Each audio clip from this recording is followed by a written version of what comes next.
नमस्कार मित्रांनो, सकाळ झाली होती कंपनी दारात आपल्या. आलतो बेंगलोरवरनं कोल्हापूरला आणि असल्या बारक्या रोडमध्ये ना आपल्याला गाडी खाली करायला जायचं होतं. आणि वरून त्या हाय पॉवरच्या एक्सटेन्शन वायर आणि त्यातही मालक म्हणला आण रे तू, काय होत नाही. आणलं मग आणल्या लावली बा गाडी खाली करायला.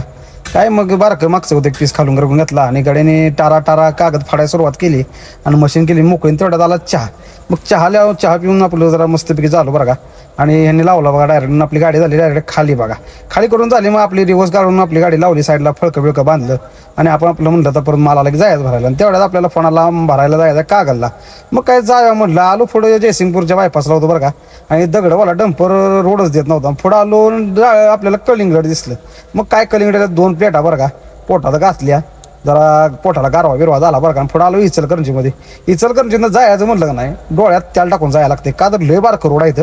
पुढं आलो डायरेक्ट कंपनीत कागदला आल्या कंपनीत लावली डायरेक्ट गाडी भरायला काय गडी बारकं होतं पण लय करामध्ये होतं बरं का. गाड्या भरून झाल्या आणि आपली गाडी बांधून घेतली आणि परत आपण पेपर भेटले. आपण निघालो होता, आपण जायचं होतं आपल्याला आता मुंबईला. हायवे लागला आणि दुपारचा जरा रोड मोकळा होता. म्हटलं लवकर जावं बाबा, कारण परत ट्रॅफिक लागते कराडमध्ये लय. मग काय कराडच्या ब्रिज खाली आलो बरं का. आणि ट्रॅफिक जरा नाही म्हणलं आपलं आलो पुढं बघा. पुढं आलो तर बघा ही बघ तोंडावा लग्न नाही लागलं ट्रॅफिक. आता काय म्हणलं लागा येईन. पुढं आलो बरं का. एवढा रोड बारका आहे बरं का. संध्याकाळचं एवढं जाम लागते ना वाईट. आपलं नशीब चांगलं, आपण दिवसा आलो. पुढं आलो टोल नाका पास वगैरे झाला. पुढं आलो साताऱ्यात आल्या कस्तुरीवर मस्तपैकी जेवण घेतलं बरं का. लई दिवस झालं बेंगलोरमध्ये गुलछड जेवण खाऊन जरा वैताग घालता. इकडं आलो पुढे जेवलो मस्तपैकी. पुढं आलो पारगाव खंडायला. पुढे येऊन मस्तपैकी बरं का. पुढं आलो आणि आपल्या रोहनचा फोन आला, मला गॅस पाहिजे, मी परत भरणार आहे बाहेरचं.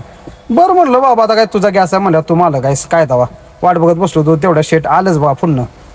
शेट आल्या मग काय शेटला गॅस बीस दिला आणि शेटला म्हणलं येतो. चला म्हणलं पुढं बघा ही बघा लागलं स्पीड ब्रेकर. पुढं येऊन झोपलो होतो बरं का हायवेलाच. मग काय लागलो सकाळी रोडला मस्त वेगळे. पुढं आलो कॉन्टिनेंटलला आलो बरं का. इथं सेफ्टीवाले लय बॉम्ब आहे म्हणून बाहेरच कागद बिगद काढून घेतला होता. रशी सोडून घेतली. पुढं आत गेलो डायरेक्ट आत गेल्या गाडी खाली करायला सुरुवात. काय पण आपला माल गेला होता. आपण आता म्हणलं जायचं घरी आपल्याला. म्हणलं काय गाडी खाली करून झाली आणि रोड गावला मोकळा. आलो कळंबोलीकडे बरं का. कळंबोली ते पुसतीच तेवढ्यात बघा ही दिसला मोठा डॉन. म्हणजे कसं आपला योगेश खांडेकर व त्यानं नवीन कागद बरं का टायरात घातला होता. टायराच्या यायला गोडा लागणार होता पण राहू दे म्हणला. तर टायर पण म्हणला मला काल लय बुडवाय नको. मग काय आपलं चालू होतं जरा मजा मस्ती बरं का. तिथनं पुढं आलो कळंबोलीत आणि सोन्या आलता मला न्याला. का तर परमिशन आम्हाला देणार उसाचा रस. मग काय उसाचा रस घेतला. अंकल म्हणत होता अर्गाना मला पण दे. अंकलला म्हणलं अंकल तुम्ही अगोदर घेतला आहे. परत आलो ऑफिसमध्ये जरा मजा मस्ती चालली होती. निवाशेटला यायचं होतं गावाला. का तर त्याला होतं जायचं देवाला. मग कायला सांगत होता माझी लागा टेन्शन डोक्याची केस गेली ती. काय तुला सांगू असं ती म्हणलं देवाची पूजा कर केस येते ती म्हणलं. काय म्हणलं आता जाऊ द्या रे. कायलाच ना मग आरतीच दर्शन वगैरे दिलं बरं का. त्याला म्हणलं चल आता जाऊया परत भेटू दुसऱ्या ब्लॉगमध्ये. धन्यवाद.